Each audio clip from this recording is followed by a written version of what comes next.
Re! Viss ēters ir te!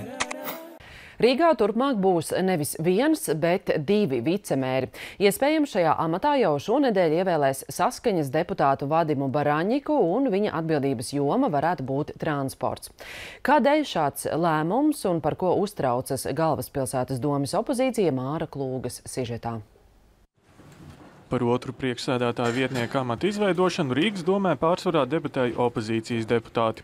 Viņi kritizēja Saskaņu un Gods kalpot Rīgai par naudas izšķiešanu un to, ka nesot zināms, ar ko jaunais vicemērs nodarbosies. Vai tad Rīgā ir dubultojies finanšu apjoms? Vai tad ir pieaugušas kaut kādas autonomās funkcijas? Mums ir satraukums par to, ka tiek mākslīgi radīta papildus darba vieta, kurai nav absolūti nekāda seguma. Alga 2963 mēnesī, bruto alga, par ko mēs nesaņēmām atbildi, kāpēc tas tiek darīts. Koalīcijas pārstāvi savukārt uzsvēra, ka ar vienu priekšsēdētāju vietnieku amatu Rīga ir izņēmums starp Latvijas pilsētām. Vieglāk bez šaubām domas priekšsēdētājiem strādāt, ka viņam ir vairāk vicemēri. Bez šaubām. Opozīcijas deputāti aicināja tribīnē kāpt Ušakovu, tomēr mērs izvēlējās klusēt. Savukārt žurnālistiem Ušakovs stāstīja, ka vēl viens vietnieku amats vajadzīgs darba organizācijai pēc Ušakova iespējamās ievēlēšanas Eiropas parlamentā. To, ko mēs ļoti labi saprotam, ka 2 vietnieki būs viens no tiem risinājumiem. Risinājumiem kam? Domes darba organizācija.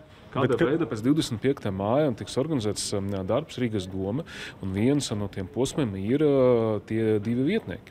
Kāda būs jaunā vietnieka pienākumi, Ušakovs neatklāja, taču atzina, ka postenim tiks virzīts deputāts Vadims Baraņiks, kurš stāsta, ka visdrīzāk pāraudzīs transportu jomu Galvaspilsētā. Baraņiks neizslēdz, ka no Ušakova pārņems arī Rīgas satiksmes kapitāla daļu turētāju pienākumus. Aicinu sagaidīt domes sēdi un pēc tam jau viss būs skaidrs.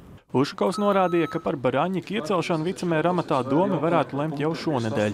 Jaunā amata izveidošana gadā pašvaldībai izmaksās 44 000 eiro. Māris Klūga, Dainis Lācis, Latvijas televīzija.